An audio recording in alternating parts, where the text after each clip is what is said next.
नमस्कार. तर आज ना मस्त अशी खाऱ्या वांग्याची रेसिपी तुम्हाला दाखवते.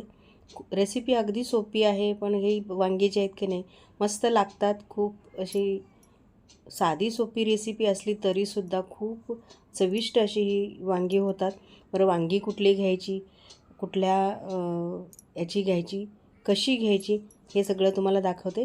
तर सगळ्यात आधी वांगी कुठली घेतली, तर ही वांगी बघू शकता. याला सांगली, आमच्याकडे सांगली कोल्हापूर भागाकडे म्हणजे कृष्णाकाठचीच वांगी म्हणतात याला. तर हीच वांगी चवीला अतिशय चविष्ट असे लागतात. इतर कुठल्याही वांग्यापेक्षा ह्या वांग्याची चव अगदी वेगळीच लागते. ही वांगी जर केली तर हमखास वांगी कुठली आहेत ते लक्षात येतं. तर ही बघा, बघू शकता अशी ही हिरवट आणि हिरव्या पांढरट अशी दोन ह्याच्यामध्ये येतात ही वांगी. बरं, ही वांगी काटेरी असतात आणि बिना काट्याची. हल्ली बिना काट्याची येतात, तर दोन प्रकारचे असतात. तर मला बिगर काट्याचीच मिळाली, तर ते मी आणलेले आहेत. इथं काट्याची वांगीसुद्धा असतात, तेही खूप अशी मस्त लागतात बरं का. काट्याची वांगी आणखी चवीला चांगली लागतात. तर थोडीशी मोठी बघून घ्यायची, अगदीच बारीक घेऊ नका. कारण कसं असते, ही वांगी आहेत ना एकदम बारीक असतील तर पटकन काळी होतात, ताजी असतात आणि कोवळे असतात त्यामुळे. तर थोडीशी अशी मध्यम आकाराची ही वांगी घेतलीत मी. इथे मी अर्धा किलो वांगी घेतलेत. आता याला मध्ये चीर द्यायची आहे, दोन्ही बाजूंनी द्यायची, म्हणजे याच्यात मसाला छान बसावा त्यासाठी. हे बघा, आणि आतून जरासं असं बघून घ्यायचं, कारण किडकं वगैरे असतं ना त्यासाठी. तर त्यासाठी एकदम खालपर्यंत चीर द्यायची. आणि मी वांग्याचा पुढचा भाग चिरते. काही जण देठाकडून चिरतात, तर मी शक्यतो अशीच चिरून घेते. आता ही चिरून घेतलेली वांगी असतात की नाही, थोडीशी आतून बघून घ्यायची आणि याच्यामध्ये पाणी घालायचं पूर्णपणे, कारण आपल्याला बाकीचंच तयारी करूचपर्यंत वेळ होतो. पण मग भाजी करायच्या आधीच लगेच काही मला 1-2 कमेंट आल्या होत्या मागच्या वेळेला पण मी ही मसाल्याची वांगी केली होती त्यावेळेला, की बनवायच्या वेळेला पटकन चिरायचं आणि लगेच मसाला भरायचा. तर तसं नाही, आधी ही वांगी चिरूनच ठेवायची. कारण ते जेवढा वेळ तुम्ही पाण्यात ठेवाल की नाही तेवढा वेळ त्याचा थोडासा तुरटपणा कमी होतो आणि पांढरी शुभ्र अशी वांगी आतून होतात त्यासाठी. अशी ही चिरून ठेवली. आता एक मसाला वाटायचा आहे. तर मिक्सरच्या भांड्यामध्ये 8 ते 10 लसणाच्या पाकळ्या, थोडंसं कोथिंबीर आणि इथे सुकं खोबरं घेतले. या वांग्याला मसाला वांगं किंवा खारं वांगं कराल त्याला सुकं खोबरंच घ्या. इथे जिऱ्याची पूड, मी भाजलेल्या जिऱ्याची पूड घेतली 1 चमचा. नसेल तर तुम्ही साधे जिरे वापरले तरी चालेल. आता हे बघा, हा मसाला पूर्ण वाटून झाला. आणि हा सगळा मसाला जो आहे की नाही पाणी न घालता मी वाटलेला आहे. अजिबात पाणी घातलेलं नाही. जेवढं बारीक होईल तेवढं मी बारीक केलं आहे. आणि आता यामध्ये बाकीचे मसाले घालायचे आहेत. तर 1 चमचाभर हळद घातली, मीठ घातलं चवीनुसार. आपण वांगी पाण्यात टाकतानाही थोडंसं मीठ घातलं होतं. आणि आता याच्यामध्ये शेंगदाण्याचं कूट घातलं. बरं, आता शेंगदाण्याचं कूट जे आहे की नाही तुमच्याकडे तयार असेल तर घाला, नसेल तर मग काय करायचं, मसाला वाटताना 1 मूठभर शेंगदाणे बारीक भाजायचे चांगले खमंग आणि त्याच्याबरोबर वाटून घ्यायचं. आता यामध्ये 1-2 पळी तेल घातलेलं आहे. तेल तुमच्या गरजेनुसार किंवा इच्छा असेल तसं कमी जास्त करू शकता. आता हे सगळं मिक्स करून घेतलं. आता हे खारं वांगं आहे त्यामुळे मी मिरची किंवा तिखट घातलेलं नाही आहे, कांदा लसूण मसाला घातलेला नाही. खारं वांगं करते म्हणून. जेव्हा तुम्हाला खारं वांगं करायचं नसेल, तिखट करायचं असेल, त्यावेळेला तुम्ही कांदा लसूण मसालाही घालू शकता. मी कांदा लसूण मसालाच नेहमीच्या जेवणामध्ये वापरते त्यासाठी. आता हे पाण्यातून काढून घ्यायचं, पाणी पूर्ण नितळून घ्यायचं आणि असा हा मसाला भरून घ्यायचा. पूर्ण शेवटपर्यंत मसाला भरायचा. त्याने मस्त अशी वांग्याला आतून अशी चव येते.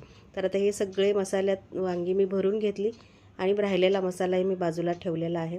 हे बघा, बघू शकता सगळं वांग्यात पूर्णपणे असं भरलेलं आहे. आता तुम्हाला जर फोडणी घालायची नसेल तर उकडून करायची वांगी असतात ना, तीही करतात बरं का. पण मी फोडणी घालून करणार आहे. त्यासाठी पुन्हा कढईमध्ये तेल घातलं. तेल थोडंसं गरम होऊ दिलं.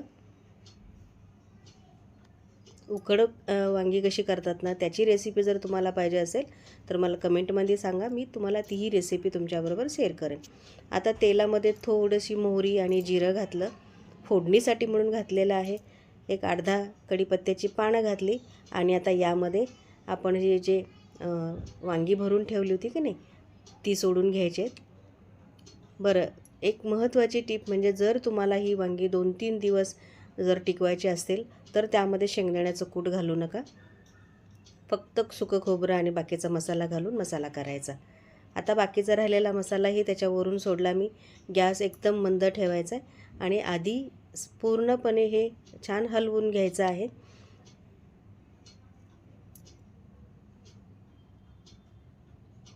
तेलामध्ये हे छान हलवून घ्यायचं.